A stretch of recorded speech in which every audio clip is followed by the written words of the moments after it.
Today, we're going to be talking about the 1994 pig movie, Gordy, which was the quintessential pig movie if you were younger and growing up.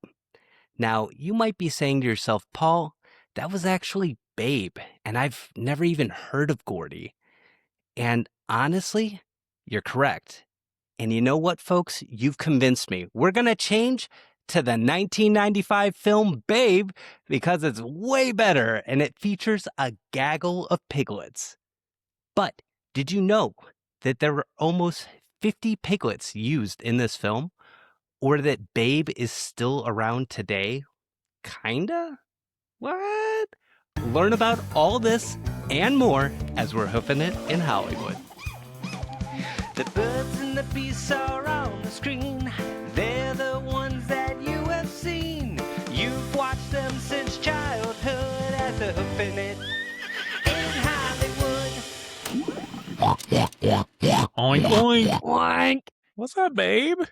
Welcome to Hoofing It in Hollywood. I'm your host, Paul, and today I have with us Melissa. Baram you, Paul. Whoa.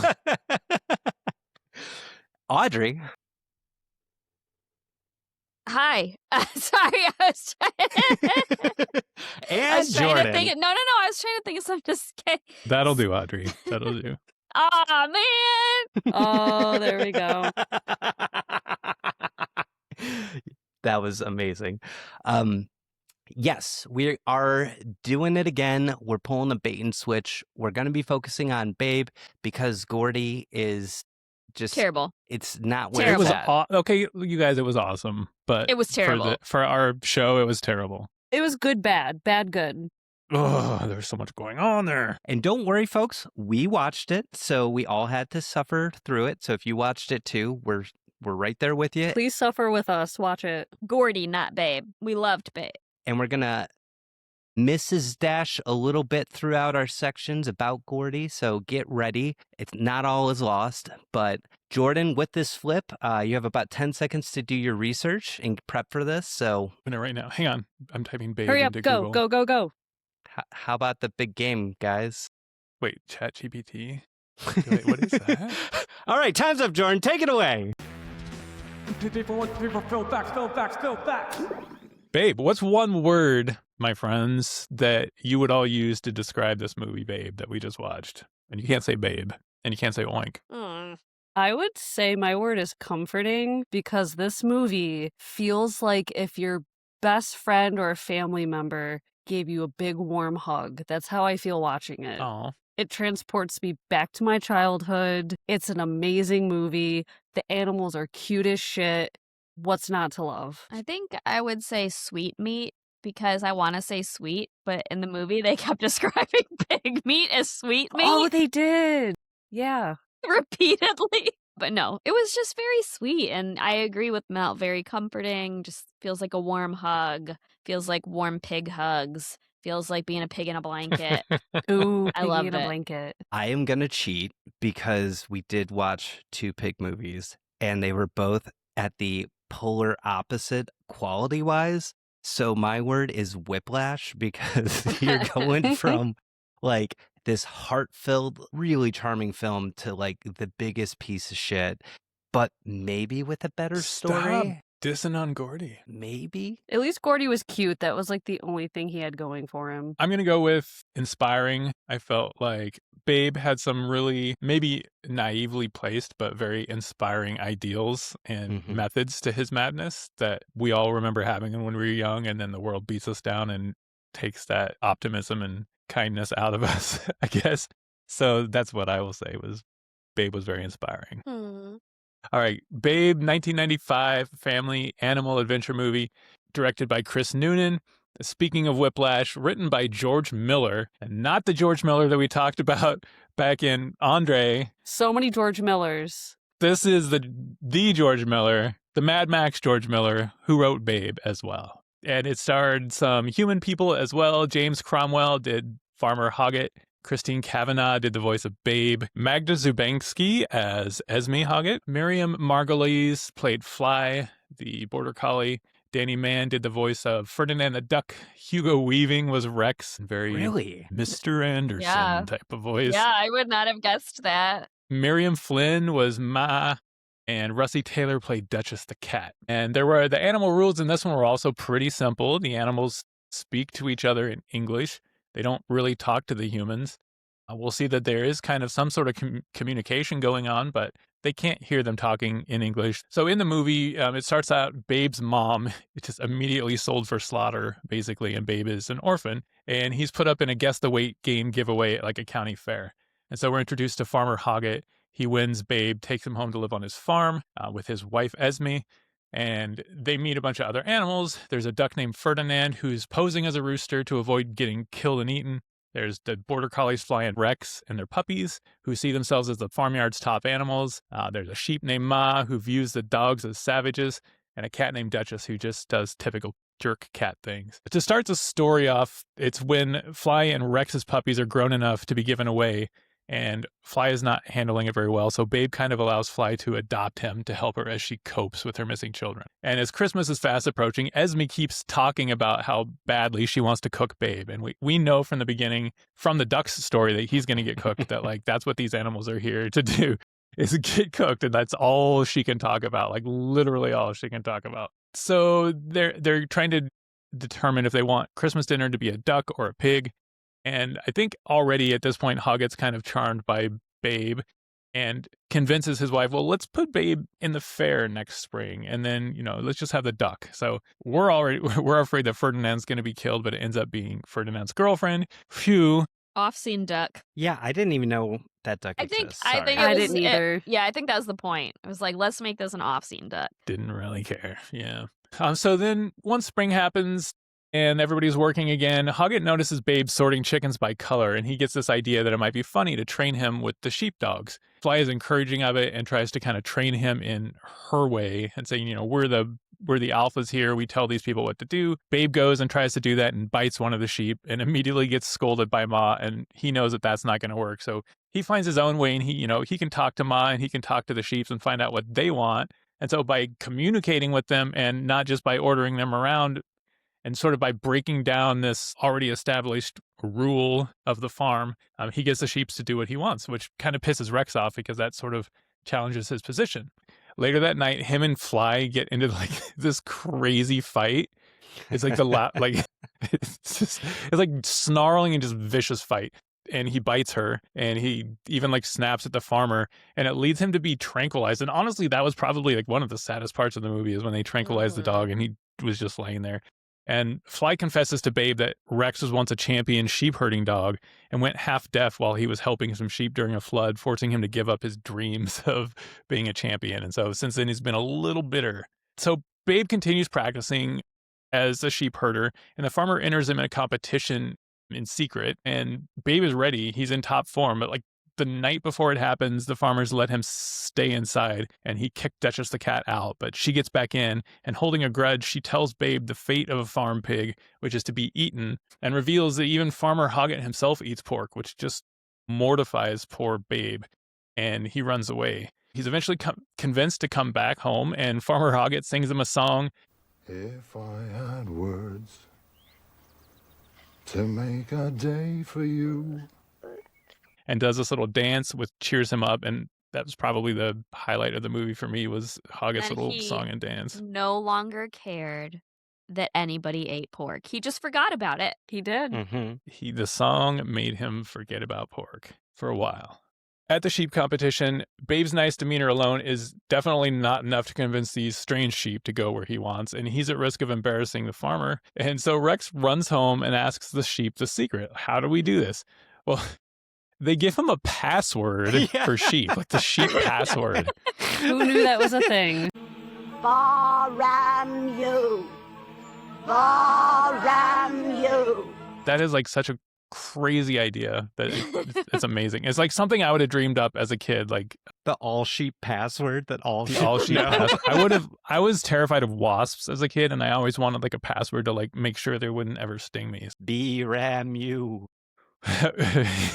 So yeah, B-ram you. Roasting me. I feel like Melissa, it would be like worker drone queen. So yeah, they give him a password, and Rex makes it back to the fair in time. He tells Babe the password, which he delivers to the stranger sheep, winning him the competition, saving him from slaughter, and earning him the "That'll do, pig, that'll do" at the end of the movie. That'll do, pig. That'll do. What did you guys think overall? Did you have favorite scenes? What are your fond childhood memories of this? Let's get it all out. I love the "That'll do, pig" scene. I think it's just Yeah. so memorable, It's know? iconic. It's Mhm. iconic. I just love it. There's a lot of good scenes in there, but that one just sticks in my brain. Same.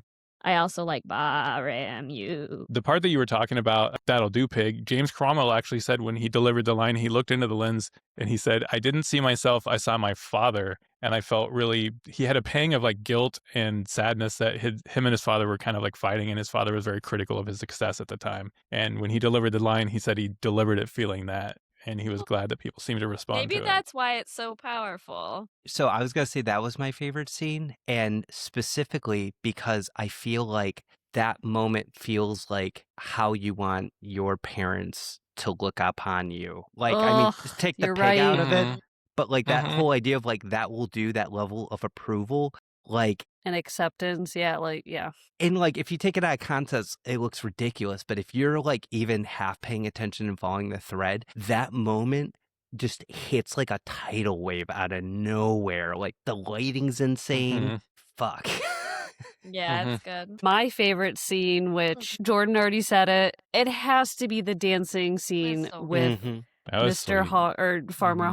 Hoggett. It's so goofy and funny to watch, but there's just something special about it, and it made me smile. And I mean, if somebody did a jig for me like that and was super sweaty and really into it, Really I'd be like, sweat. okay, you just inspired me to be a better person. And that's pretty much what happened. If they don't Remember, sweat, he I was don't care. sweaty. He was kicking up into the air. He was jumping. He was really He into it. was. He went for it for sure. It was a great performance. Yeah, that was definitely my favorite scene. Really, really quick, I would like to formally change Audrey's favorite scene from Babe to the scene where Ma was dying. And as he's crying, he's like, Oh. Ma. I did laugh. I laughed out loud at that. I was like, you Wait, can't, really? Yeah. you can't I was do a pig making a fake sheep sound and expect me to be sad the sheep is dying. It's too stupid. It broke her, it broke. He was like, Ma. Oh, yeah, I guess that is kind of funny. Can be funny. Okay, really quickly, this movie cost $30 million to make, and it brought back $264 million from the box office. So very successful. It was very well loved. As early as the test screenings, in one interview that I was reading, James Cromwell said that he went to one just kind of on the low. Nobody knew he was there, and just kind of watched people react. And he heard for the first time adults laughing at some things, like the pig peeing was the one he said in particular, and was just I didn't know that it was going to be like this. And he was very surprised by the love for Babe from the beginning. Aw. It was nominated for 7 Academy Awards, and it won for Best Visual Effects in 1996. It spawned a sequel, less successful. This one was directed by George Miller. It also spawned a video game. And then there was a lot of studies done, and a lot of teenagers and young people would go vegetarian after watching the movie, or would report that. James Cromwell himself was a vegetarian at one point, stopped being a vegetarian while he was filming Babe, went back to actually being a vegan because he was doing lunch and was like, the stuff that's on the table is the animals that I'm working with. And he was actually started becoming a big proponent of vegetarianism and would go around talking about it. When you first started saying that, I thought you were going to say that he was a vegetarian before Babe, and then when he started working on the film, he started eating meat. He just made him eat it. I gotta eat more of this shit. That's Like, sweet oh, meat. no! He's like, I'm getting He hungry. he had never heard of sweet meat before, And then he heard about the just sweet got meat, and he hooked knew. on it. That's not true. Don't believe that. Just recently, there was a 30-year anniversary in the town where the farm was located, and the big thing in that town, it's a very small town, and their big thing is called the Big Potato. And for this anniversary, they painted the Big Potato to look like Babe, and they called it the Pig Potato. That's awesome. In summary, it was well loved as far as, the general consensus. Mel, what did you find as far as reviews? Yeah, let's take a look at some audience reviews. The popcorn meter on Rotten Tomatoes website gives Babe a 68%, which is a 3.7 out of 5 stars, which is pretty good. I thought it'd be a little higher, but Me too. Yeah. Same. well, do you guys want to take a stab at what Gordy got for a percentage on Rotten Tomatoes? 20? 20. 14. You guys were close, not Paul, but the other two were close. It got a 28%. It figures. I loved it, but it figures. The first review I have is from Amy S., and she gave it a 5-star and said, after watching Babe twice in the same day, the only thing I can say is that it's a perfect movie, emotionally devastating and heartwarming in equal measure. Mm-hmm. And Nice. part of why I picked that review, I want to talk to her. She said after watching Babe twice in the same day. What was she up to that she watched the movie twice? Maybe she was watching it with a child. It's like when you have like a candy bar and you're like, that was so good, I need a second one. It was like Yeah, that. she could have watched it and then visually. it just immediately said, you have to see this again. It just cracked me up. I wanted to know the lore behind her review. And I found a couple of reviews on Letterboxd where the movie had an average rating of 3.4 out of 5 stars, so little tiny bit lower than Rotten Tomatoes, but pretty good. First one is from Tuna Chips. Okay, that's interesting. Gave it a 5-star and said, because even thinking about the scene where James Cromwell dances for the pig is the purest form of cinematic ecstasy that I have ever known. I can't agree with that anymore. And the last review is from Summer C, who gave it a 5-star and said, I watched this at a very young age, and I believe it's the reason I went on to adopt 2 pet pigs in the 6th grade. I'm almost 25 now. Happy 14th year, Bacon and Pearl. Oh, Oh. that got me right in the feels. Pearl's a I thought cute that name was for a cute. pig. Could you imagine if someone named you like Soylent Green? Like they named you after what you are if you're eaten. There's probably a pet named that somewhere. That took a second. That's like if humans were called, like human. Yeah. If your name was human. Human. That was it. Me done. Thanks, Mel. And that's it for me too, Paul. I'm done. So we actually had a listener suggest Gordy to us originally, which led us down this pig path. So let's go ahead and bring him on in for a Hoofie Hello. You ready? It's Hoofie Hellos. Hello? Okay, so today with us we have Carl, who actually came to us with the movie Gordy. And Carl, why don't you go ahead and introduce yourself and think about it. If you had like your own baseball card, what would the back of the card stats say about you? Okay. That's a good one. Hi, I'm Carl. I guess my baseball card stats would say film obsessive. Wasted way too many hours watching movies. Yo, and you brought us Gordy. Yes, a gem of a movie. Let's get really specific about that though, because Carl actually sent me a DVD that it was like 6 or 7 movies on it. And where did you say that you found that? I'll just give you the Reader's Digest version. Basically, my mom had a gigantic box full of like DVDs and Blu-rays that she needed to get rid of. And so she's like, just go and you can pick through these to take what you want and then sell the rest. And so I sold them and like gave her all the money back. But I came across that set, and I, as a devoted listener of your podcast, I was just like instantly was just like, I gotta send this to Jordan and Mel. I love getting things in the mail, and I never do. And when I got that, I was just like, holy shit. What were your thoughts on Gordy? Because we definitely had thoughts, but like, what was yours? So I've now watched it 3 times. Oh, I'm sorry. I'm so sorry. Why?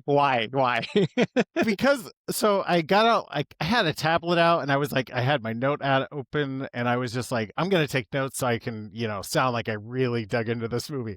And about like 30 minutes in, I feel like I entered a fugue state and was just like, I don't know what Yeah. this is. So then I had to watch it a second time and then really like put my thoughts together on it. And then my brother wanted to watch it because I told him a little bit about it. He's like, well, I have Oh, to watch this hot no. mess. So 3 times. Will you watch it a 4th time? Yeah, will you watch it a 4th time? Probably not. I think 3 is my limit, as it should be for anybody. I'm waiting for you to like itch the back of your head and we see like a Gordy tattoo appear like on your wrist. Yeah, no, Gordy is just like, it's a weird holdover from the 90s. I don't know that you would see a movie like that made quite like it today. Mm-hmm. I don't think so. It's just, it is literally, I don't know, it's the very definition of what like Saturday morning TV was made for or something like back in the 90s. Like, I don't know who the movie's for because kids are going to be bored. Parents are going to be like, what am I watching? Do you have a favorite line from Gordy? I've been quoting the dad saying, I love you, Gordy, a lot. So probably that one. I love you, Gordy. It's so funny. So, Carl, what did you think of the music in Gordy? Because it was something that had an impact on me. And did you have a favorite song from the movie? Well, I was shocked to see that it was a musical. I wasn't expecting that. And I'll be real, country music, not my strongest genre of music. I don't believe that. But favorite song is probably the very first song that they do with the little girl singing it. And it's only because it feels like a John Waters moment. Like It's so weird. it's so inappropriate for that girl to be singing. Like, it's obviously written for like a 35-year-old woman. Like, Yes, the lyrics are weird. it's so bizarre, but that would probably be the song I chose. I am very disappointed that you didn't say Pig Power, the rap song. There's like a whole forgot. music video for it too. If you've not seen it, you have to look it up. That's It's pretty good. incredible, and I am obsessed with that song. So I will definitely be checking that out. I forgot to look that up. So you actually watched Babe as well after we told you we were going to abandon Gordy. And so what were your thoughts on that film? Well, I had seen Babe before. I had definitely seen it like a couple of times, but rewatching it, I was reminded like it's a really charming film. Like, it's just, For sure. it's kind of hard to explain. It's just, there's not a lot of movies that I can really compare it to. It has a real nice heart and a very nice message that I just don't see present in a lot of kids' movies. And I like the overall message that you aren't what you're born as and that you have options in life. I feel like it never talks down to like the audience it's aimed at. And I find that really like fascinatingly made and just great movie. What's your favorite pig movie, Carl, if it isn't one of these two? Are there any other pig movies? I was gonna say, are there other pig movies? Charlotte's Web. Yeah, I was going to say Charlotte's Web is one, yes. But Babe 2, Pig in the City, hands down. Maybe we should have watched that and skipped the first one. So, Paul, we're going to need to re-record the episode again. And it's As now- Babe too. Yeah. Yeah. Do you have a favorite animal movie? Live action or animated? Live action. Live action. Okay. Jeez, that's a tough one. I mean, I probably am just gonna say Babe 2 Pig in the City. I don't know. Okay. I really that's like fair. that movie. What about animated then? Animated, Watership Down. I haven't seen that. I don't want think to. I've ever seen it. If Babe and Gordy met up for like a movie, like Babe versus Gordy, how interesting do you think this movie would be? Well, that could be really interesting because I guess you could do it like Gordy has like turned to the dark side as all billionaires do, and he's trying to buy out the Hoggett's farm and kick them off the land, and so Oh my goodness. And then Babe has to like bring him back. Yeah, Bring him back to the farm. Gordy doesn't talk to Hanky anymore. He did a hostile takeover, and so Babe has to track down Hanky to remind Gordy why he's a lovable pig. Somebody needs to make this. I love it. Great answer. If Babe and Gordy were in a cage match, what might their fighter introduction sound like? And who would win? I don't know. That's such a good question. I did not prep you for this one. I'm sorry. In one corner, we have Babe. Who? Okay, like in this quarter, there's Babe, the sheep pig. And in this corner, we have Gordy, the Fortune 500 company. Perfect. If you had no clue about this fight and he showed up, you'd be like, what the fuck is what are these careers these pigs have? Babe would just be hurting him the entire time. Yeah, that's true. That is very true. Babe would win hands down because if you've seen Babe Pig 2, Pig in the City, that gets crazy. He beats up a dog. All right. Well, thank you, Carl, for joining us today and bringing us Gordy, which eventually got us to Babe. So Thank you for starting us on the pig train. Yes, thank Yeah. you. The pig train. Yes, thank you, Carl. You are welcome. And thanks for having me on. It was a lot of fun. What's that? It's Creature Chronicles. All right. My segment is going to be a little rough because we just talked about how much this film means to people and kind of pigs in general. And knowing where their ultimate fate is in life is not cool. They become sweet meat. Yes. Oh. And because I know what I have in my refrigerator at this very moment. Babe, no. I will go on record saying I am certainly not vegan or James Cromwell, but I also didn't star in a movie with pigs where it changed my mind. That being said, I'm open to it. And if the rumors are real and they're making Babe 3 a swine in time, you've got a young Farmer Hoggett right here, dude. That's all I'm saying. So sign me up, dude. Can you sing? Can you dance? Poorly. So, like Roar, there was approximately 10 billion animals on set while filming this movie. Realistically, there was about 500 that were in the film, but that's a fucking lot. It's a lot. It's a lot to deal with. Yeah.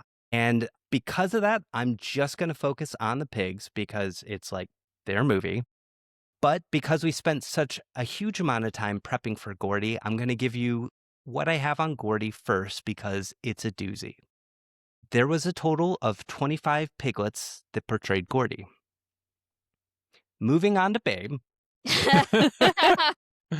Yeah, that's about all I could find too. I had some good stuff for my section, but I think that was it. Yeah, I think so. So let's jump on over to Babe. There were 48 piglets that portrayed the main character, but only 46 of them were featured in the film. You might be asking yourself, why was there 48 in the first place? And why was there 25 in Gordy? Well, it's because the pigs that they used in this film, when they're piglets, they grow incredibly fast. And so they only had like a couple weeks to use them before they had to move on to the next one. So there was a constant need to rotate. And that's why you have just a gigantic amount of pigs, probably why they also had like up to 500 animals on screen. And yeah, this movie just sounds like a journey, so let's go ahead and kick it off. These piglets, what type of pigs were they? Well, they were large white Yorkshire pigs, and just a little bit of information on them. They originated in England, and they're known for being one of the most common commercial pig breeds in the world. But, like, when I say they're the most common, like, I mean, when you go to buy a pig toy, you're going to probably buy a large white Yorkshire. Like, that's just how common. They're the quintessential. So they're what, when you think of a pig or you see a pig in something, they're the breed, Yeah. right? Like, Why? Because they're intelligent as shit, dude. They're often compared to dogs and young children. And we eat them. Yeah. And we eat our children. So, yeah. but they're quick learners. They're responsive to routines and food cues, and they're adaptable to new environments. Plus, they're calm, even-tempered. They're like perfect. And specifically for this movie, where they had to use so many piglets, their features, their physical features, are usually easily replicatable. So, like, you're able to get a consistent look as you breed these pigs. Like there's not a lot of variation in them. There's not a lot of variation. Yes, exactly. They grow very fast, especially in the first 4 to 6 months, and piglets especially can double in size within weeks. Adults get huge, and they can weigh over 600 pounds. Their reputation have become just big in stories. They're known as like storytellers in culture. They, I'm going to cut Wait, that line. what? I'm not going to The say pigs are it. telling stories. No, it was supposed to be that they're used in a lot of stories. It was written That weird. makes much more sense. They're like, They're known for being. they're known for being wise and delivering a good tale, dude. Finally, one interesting note that I got was that they're also easily socialized to adopt the behavior of a group that they're in. So just like Babe acted like a dog in that film, there's a real life pig named Dragon Lord that was raised by felines. And I was gonna say I want a cat pig. yep. And I'll link you to a video of Dragon Lord in the show notes if you're interested. Yes, please. I want to see this video. I do too. So I want to talk about the film Babe. When they were ready to make the film, they hired a Californian named Carl Lewis Miller, and he was the animal trainer on the film. And he's known for doing Beethoven and Cujo. So he has a pretty prestigious, resume. But 59 assistants also helped with the training of these animals because while 500 were featured in the film, they trained a total of 970. And so this Holy include cow. pigs, dogs, cats, sheep, cows, horses, goats, ducks, mice, and pigeons. That sounds insane, dude. It does. That's a lot of animals to train. So, getting back to these pigs, the reason I don't have much information before the film on them is because they were actually raised from infancy for this film. So, you could say that they were born for the role. And specifically for the piglets that played Babe, they were looking to get them between 16 to 18 weeks of age to where they were about 18 inches tall, because there's like a lot of shots where it's like low on the ground. They wanted to have a very specific height. How long was the time period we watched in Babe? Like, how old was Babe supposed to be at the end? I thought the time period was like the fall through winter into like the county. I don't know when they have fairs, but that's usually like end of summer. So maybe like a I year. feel like he'd have went been a by. biggin by then. So they just, for the story, kept him a baby. Yeah. Yeah, for sure. I failed to mention this earlier on as well, but all the piglets were female because they were afraid of like big pig balls on screen. Like they didn't want to show the genitalia, and because they were shooting so low. Okay, I thought that Babe's butt looked like a girl butt, and that Mhm. must be why. Like, Yeah. what I thought a girl pig's butt looked like. So they took liberties with the pig for sure.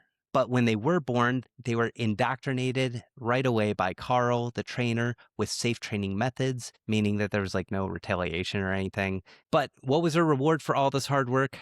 Commercial brand dog food. That's what they fed them. That's what they fed them. The Huh. pigs. Aw. And the humans. Dang. James, he was eating dog food. James was eating dog Everybody food. on set had to eat the dog food. They ordered so much of it. So they get done with this film. Where did these piglets go? Well, there's so many of them, I can't tell you specifically, but most of them were sent to farms to become mothers because they were all female. A few of them were given to high school for classes, for study, but there were no dissections that took place because, I was gonna say how Yeah. it sounds like they gave him for Right? Because we dissection. dissected a pig in, was it Anatomy? Carl, the trainer, was quoted as saying each pig was released with a signed document that the people getting them understood that these pigs were not meant for the table. So all of them theoretically were protected when they were shipped out, getting their new homes. That's Mhm. good to know. Yeah. So they just said, he's like, you're not going to eat these guys, right? And they're just like, right. You know, And then he I just gave it to do 'em. wonder when they die of old age, like what happens, like if they just smash on them afterward, but I don't know.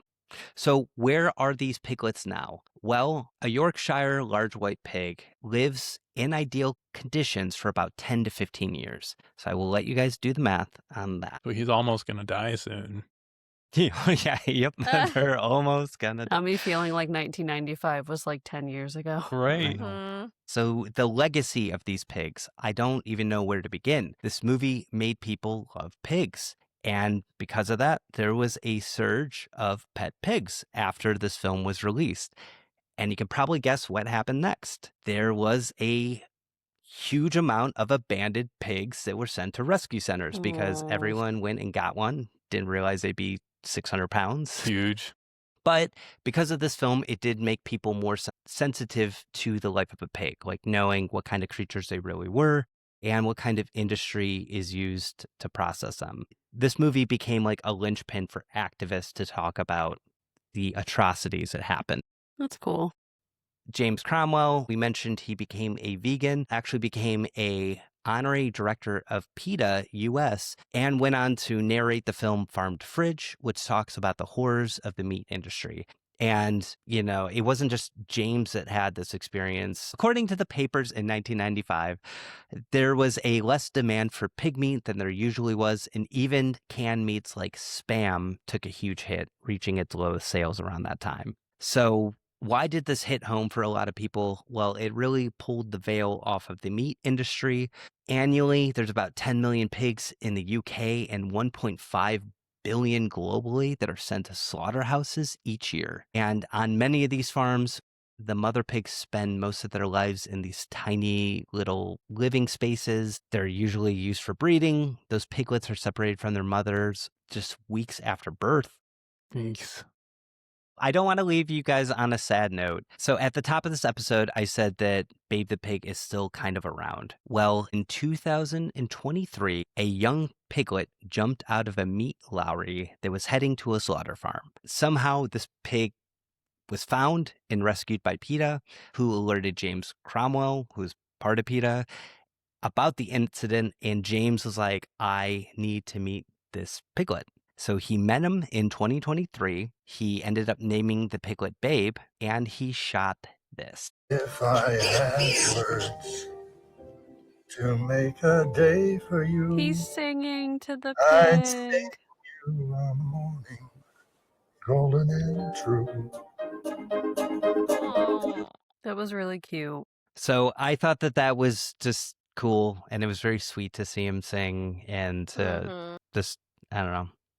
To know that that pig had a happy ending. Yeah. And you could tell that, like, this experience changed him, which is crazy. So Yeah. that being said, I loved, like, all the animal actors in this film. Melissa, do you got a rating scale for us to review these guys? I sure do, Paul. Let's jump over to some animal reviews. So what did you guys think of was it 48?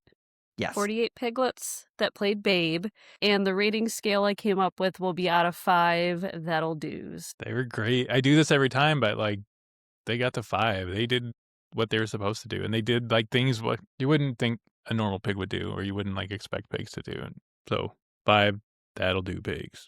I would give it, I'm going to go that will do, that will do, that will do, that will do, that will do, pig. 5. So that's 5 because they were amazing. I will give 5 that will do pigs, but I give 5.5 that will do pigs to those pigs that portrayed Gordy, because the stunts were actually a little bit more impressive in Gordy. There was some cool stuff going on there too, you know. Interesting. Anyway, 5 that will do pigs. That will do pig. I almost feel like changing my rating now because I was going to do 4 that'll do's. I don't know. I might still stick with it. I think the pigs were great, and the only reason I knocked one off was because a lot of the stunts seemed really impressive, but there was nothing super crazy, out of this world, whoa, how did he do that? I think that's fine. Yeah, I'm gonna stick with my 4 that'll do's. Well, thank you, Melissa. And I'm now going to turn it over to Audrey for some movie magic. Get ready for movie magic. Okay. You can call me I'm doing movie magic. Okay. Anywho, this movie was a feat. A pig feat. A foot? But not feet like FEET, FEHE. A feet. Okay. I don't know what's wrong with me. So I like to think of this as like a AAA or an A cubed. Animals, animation, and animatronics. Good combination. All 3 A's. Thanks. It took 1.5 years of training, 6 months of filming, and 1 year of post-production to Damn. bring Babe to life. Worth it. It was. So, trained animals actually did 80% of the action in this film, at least according to the Humane Hollywood. I got the impression that maybe it was a little bit of an estimated number, but either way, so they did a lot of the action. So how did they do it, folks? Whoa. Got really intense there with that one. In general, they were trained pre-production, and each species responded to a different sound that triggered a certain response. Really? So the Humane Hollywood article said when the camera rolled and several species shared the screen, the real sounds heard on set were a cacophony of clickers, buzzers, and horns. And that sounds literally like my worst nightmare. Okay, so I thought it'd be fun to maybe go through a couple of scenes in the movie in general and like how they acted them out. So one scene that probably stuck out to us all was when Babe and the duck rooster sneak into the house to steal the mechanical rooster, which is an alarm clock. Mm-hmm. So when they snuck into the house, it was shot in a lot of different cuts. There were animatronic animals, real animals, and it starts where Babe sneaks in and inadvertently pushes a ball of yarn towards the cat. We're like all very worried that the cat will wake up, but the cat doesn't wake up, and that's because it was animatronic. So Oh, it wasn't a real you know. cat sleeping? No, in that moment, it was an did not know animatronic that. cat. And then as Babe continues, his little hoofer gets caught up and tangled in the yarn. And then Ferdinand the duck comes to help him. And if you remember, Ferdinand was kind of like nibbling at the yarn to get it loose. That was an animatronic duck doing the pecking. Really? You can't even tell. They look so real. It is interesting because I feel like sometimes you're like, oh, that's definitely animatronic. But a lot of times you can't tell very Yeah, well. most of the time I Yeah. couldn't tell. And so then apparently in the sequence where the duck and the pig actually managed to steal the clock was shot in cuts, and it was all based on verbal and visual commands. So then at the end, as they're leaving the house, there's that huge disaster where they spill paint everywhere. It gets on the cat, it gets on the duck, it gets on the pig. That was children's watercolor paint, so non-toxic. Oh, cool. Yeah, and they had prepared the cat for the scene ahead of time, so it wouldn't be bothered too much by being wet. They just dumped paint on it beforehand. And, Over and, and his, over. and his eyes and ears were protected. I don't know how they were I'd like to see protected. that. I know. I'm like, and then he was immediately washed after. So a lot of the details in this also had to do with some of the other animals. So there was the flashbacks about how Rex had lost his partial hearing during an incident with sheep when he was trying to rescue, like when they almost got drowned The flood, yeah. in the flood. And so when we see that in the movie, we actually get a flashback where he's on a log in rushing water. What's kind of cool about that scene is it was actually acted out. The log was tied so it couldn't drift around, and Rex was trained to like hold on to the log. There were trainers present, and they kind of turned the water, and then they used camera work to make it look like it was rushing more than A it lot was. more dangerous. Wow. Then there's also this scene I actually called out to Paul and was like, how did they do that? That looked real, which is when Rex jumped onto the back of the truck. He was like, yeah, that Yes. did it look was real. after he got the password from the sheep and he's running and he jumps onto the back of the truck. And I was like, whoa, it looks like he really struggled with that. So how they did it is kind of cool. First, it was just a simple the dog running behind the truck to trainers, verbal commands. But then they had a trailer attached to the back of the truck, and the truck was going like 5 miles per hour. And they had Rex, like the dog actor, stand on the trailer that was being pulled and then jump into the back of the truck. So he was on a trailer being pulled by the So truck. he was already moving the same speed. So he was Easy already jump. moving the same speed. So it still was pretty impressive how Pretty it, sweet, 'cause it- though. yeah, Yeah. it looked like he had a running leap. Maybe he did off of the trailer. I don't know. So there was one moment that when I saw it, I thought was a blooper. Did you guys have a thought about any of the scenes? Like that you thought it looked like an accident that they decided to include? Was it a pig or a dog that like ran straight into the side of a pig? That is not the scene I thought was a blooper. Is it when the rooster was cawing at him and he fell off the little walkway when he was trying to get down? It was. So he was trained to like carefully back down the ramp, and he did it in several takes, but then in one take he fucked up and he fell down. And they used Which it. to me, I was like, whoa, that looked real. I think he actually Now fell. that you're saying that, I remember that I part. remembered that scene, yeah. And sure enough, they called it out and said that since he wasn't hurt, they decided to go with the blooper because it was cute, basically, kinda fun. instead of the ones where he was carefully walking down. So this poor pig, he trained so hard that they were like, he fell. Let's put that Show in his the mess movie. up and everybody laughs at him. Here's one for you. How do you think they got all the sheep to look in the same direction at the same time, like in unison almost? They went "Meh," really loud. Bananas. No bananas. Please. Season 2 of our show is just devoid of all bananas. You have to fix it. So they figured out that if they turned, so in the herd of sheep, you had sheep, animatronic sheep, animatronic. And they figured out if you turned the animatronic sheep's head, all the sheep would look in the same direction. What? That's That ridiculous. was Because freak it's me like out, herd kinda. mentality. Like that's what they do. Wow, that's amazing. So they're like, so pretty quickly they figured out that if they turned the animatronic sheep's head, the rest would look. How do you figure that out? Like this. I know. And probably just by accident. And so the last thing I'll say about acting before we move on to more about the animatronics is that there was a lot of real sheep herding going on. Like the dogs were actually herding the sheep, but then sometimes the sheep were trained to walk in a row. Really quick, that note on the real sheep herding, I've never seen that before. And when those two dogs like took off and made like a heart shape, that blew my mind. They were going light speed, dude. It was Herding dogs are fascinating.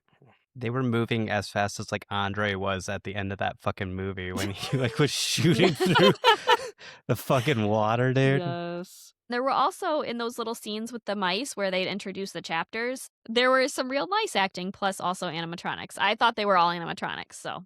I did too. The movie was broken down into segments, and the mice would narrate the segment, or they would read the chapter name. Yeah, they'd be like, a new adventure! Or like, a tragic turn!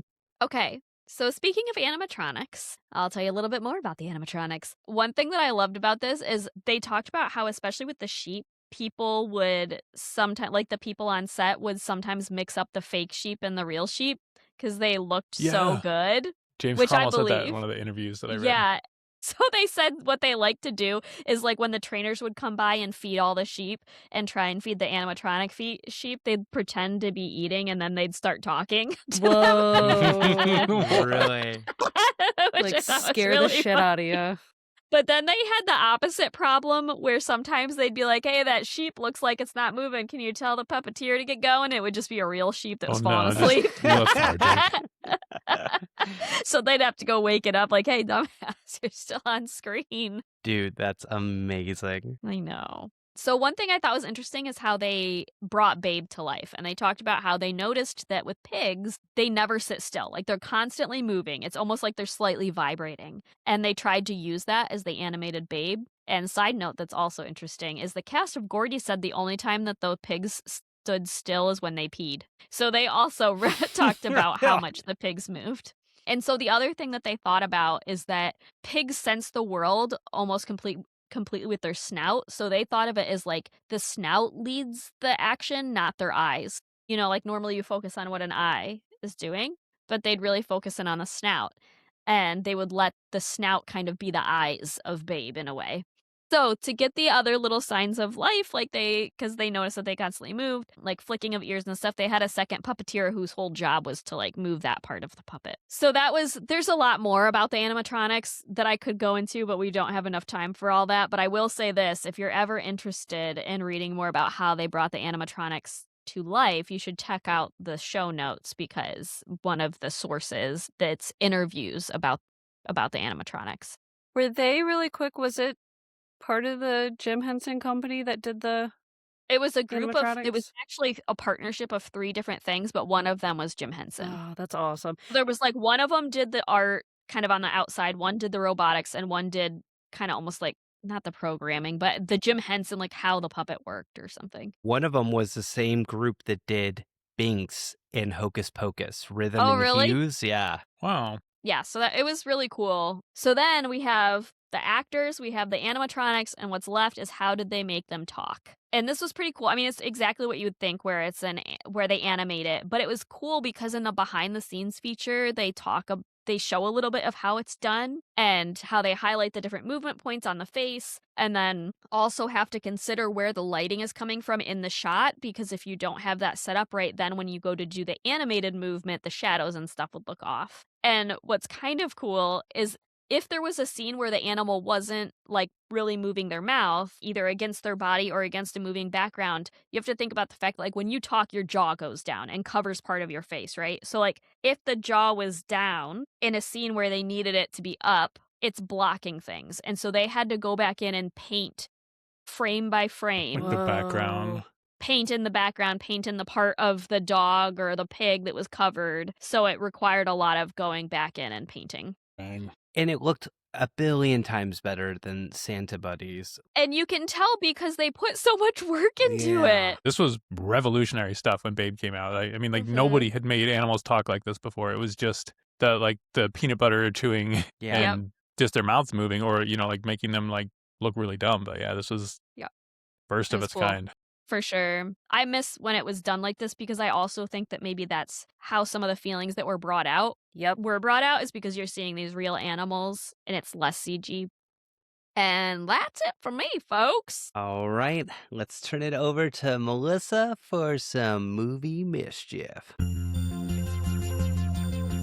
Move over for movie mischief.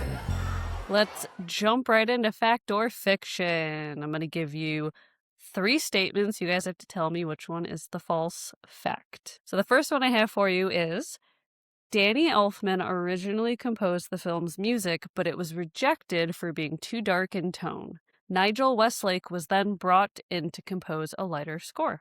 Next one is Babe was released in theaters in 1995, which was the year of the pig.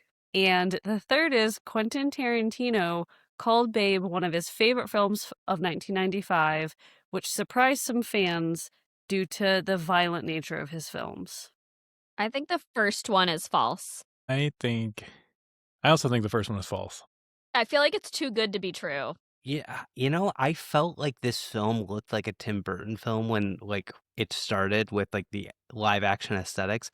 So I'm going to say it was the year of the pig, knowing that I'm probably wrong. So our winners for this episode are Audrey and Audrey and Go, Jordan.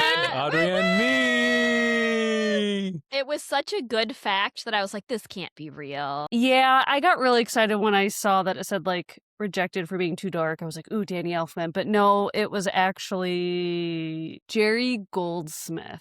Oh, so actually somebody wrote one that was too dark. That was very good. Yeah, very so tricky. sorry, I just switched the name. So yeah, sorry, part of it was true. So I that just... happened, and Quentin Tarantino said it was his favorite film of night. Wow. Yeah, and I Googled that, and there is like, yeah, you can find that he said that, which I thought was cute. I think that he was even quoted saying, like, if you don't cry watching Babe, what's wrong with you? But Those are good facts, dude. Those are good facts. surprise scenario coming at you guys. So there's a phrase in the movie, Bahram you, and it gets the sheep to cooperate and do what Babe asks them to do. So what would your one phrase be that if somebody spoke it to you, you would do whatever the person wanted? Okay, I got one. Popcorn. Brownie sundae. Perfect. Back rub. I agree with all of that. I'm going to steal that then, because I think like there'll be hot dogs is like, and I know it's bad to say in a movie about Babe and talking about the horrors of the industrial meat industry. Jordan, can you say it like a sheep? There'll be hot dogs. If somebody says there'll be hot dogs, I will be at their barbecue. Dude, the new Paul S. Thomerson film. Yes, we need like a movie remade just called There Will Be Hot Dogs, but it's There like Will Be a Hot dog, I eat it up. I'm gonna go with please. If someone says please, I'm such a people pleaser, and I'm gonna probably gonna do it. It's a simple code word. I'll keep that in mind. I don't know what mine would be. I have so many things. You but wrote I was it. Stop this. thinking it would be like cats and sloths. That was pretty on brand. Cats and sloths. I'm your woman if you say those two things to me, but yeah, I don't know. I think I liked the There Will Be Hot Dogs the best. I'm pretty impressed. Yeah, that was a good one. Lastly, we're going to take a look at adopt, take to the no-kill shelter, or taxidermy. So the 3 different subjects I'm giving you guys for this episode is Babe, obviously, Ferdinand, who is the duck, and then the 3 singing mice. I'm ready. Damn, I'm fire away. absolutely adopting Babe. There's no question in my heart. Babe is mine. I don't care how big he gets. He's mine. I'm going to taxidermy the mice because, they kind of look taxidermied anyway in the, the intro. They do. And then I guess I'm taking Ferdinand to the no-kill shelter, but can it be my backyard? I mean, you would have to officially start one now. Can and then it we be would the count park nearby? I want to be able to hang out with him. He was really cute. Yeah, I'm definitely adopting Ferdinand. I love Ferdinand so much. I do too. I did too. Poor bird was neurotic, thinking he was just going to die every second. I was doing everything he could to live, so I'm adopting that guy. He's going to be in my menagerie. I'm taking Babe to the no-kill shelter, obviously, and taxidermying the mice. Because they're cute, and I would put them somewhere. I don't know. Wax and Wayne would play with them, probably. What if we made like a little like a little headband where they could be posed in different poses? Oh my and God. like in like a Like on my headband? Yeah, like a tiara. Where would you wear that? Yeah, To like a what would you- Renaissance festival? Like, Babe would wear it. My pet pig. He would wear the mouse Oh my headband. God. Can you imagine just rolling to the gym in a 3 mice headband? go into someone's house and a pig walks in wearing that on their head like dead mice. Yeah.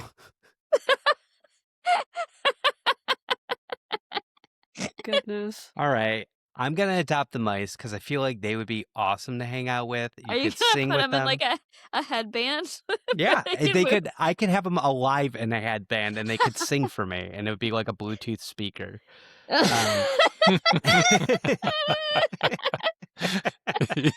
Yes. Yes. I'm going to taxidermy Babe because What? if I'm ever going to try to give up pork, I'm going to need a constant reminder Dang. the horrors. Oh. So like, and I might even go so far as to like tether him to my body so that when I turn around, he's there. So God I damn always it, Paul. remember. That's So You you're know what gonna I'm saying? sacrifice this pig to not One. eat other One pigs? for the sake of many, dude. Right? I mean, Or I keep them in the refrigerator so that like when I You're open- not keeping a dead pig in the refrigerator. Absolutely not.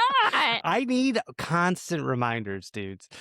So then that means I'm going to send Ferdinand to the no-kill shelter because I fuck ducks, yeah. I'm going to copy off of Audrey and adopt Babe because he's fucking adorable and I love him and I would cuddle him and we would go on adventures together because pigs are very smart. So I feel like you could hang out with them and it'd be a good time.